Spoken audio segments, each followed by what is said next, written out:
On April 26, 1982, at Area 51's Groom Lake, a machine that looked like a flying bathtub broke the sound barrier, in secret.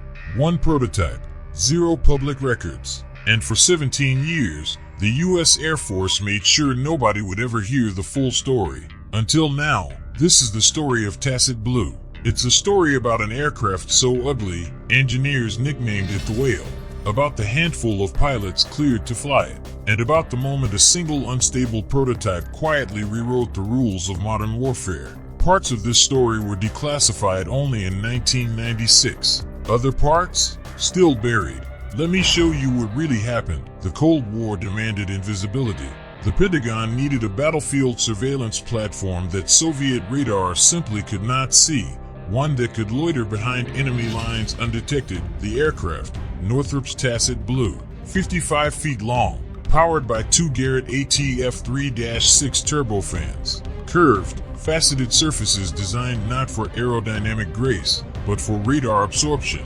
It was, by every measure, inherently unstable. Fly-by-wire computers kept it airborne. There was exactly one ever built. Nobody outside a classified handful knew it existed. But the decisions being made inside that Nevada hangar would determine what the B-2 Spirit and every stealth aircraft that followed would become. 0512 hours. February 5th, 1982.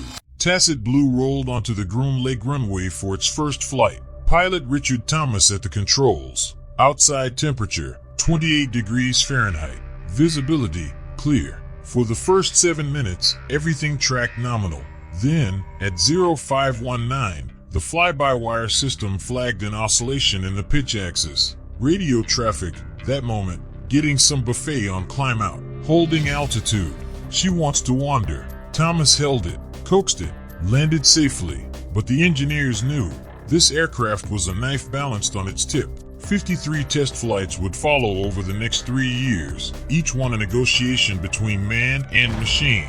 What they proved changed everything. A highly curved, low-observable surface could defeat radar without the angular, faceted look of the F-117. That discovery became the geometric soul of the B-2 Spirit.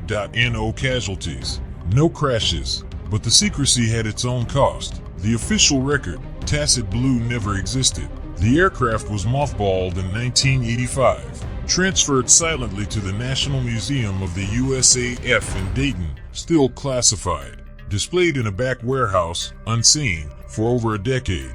Documents released in 1996 confirmed what insiders had whispered. The program's radar cross-section data directly seeded the B-2's design. Northrop hadn't just built a prototype, they'd run the proof of concept for an entire generation of stealth. Families of maintenance crew who signed NDAs went years without being able to name what they'd worked on. To this day, specific flight performance data remains classified, and here's what still doesn't sit right. If Tacit Blue succeeded, if it worked, why was it killed in 1985? Was it budget? Redundancy once the B-2 program was confirmed? Or was there a second-generation successor that made the Whale obsolete before anyone could ask questions? What we know is this: the ugliest aircraft ever built proved that beauty is irrelevant, survivability is everything. That lesson now flies in every low-observable platform the U.S. operates. The Whale didn't just survive the Cold War, it designed the next one. The crew of Tacit Blue deserved recognition. History deserves to remember them. There are more stories like this. Programs the Pentagon hoped would stay buried forever. Next week I'm covering the YF-23, the stealth fighter that beat the F-22 in testing, then vanished. Trust me, that one hits different. Subscribe. Drop a comment. What classified program do you want uncovered next? And to everyone who flew programs they still can't talk about, thank you. I'll see you in the next one.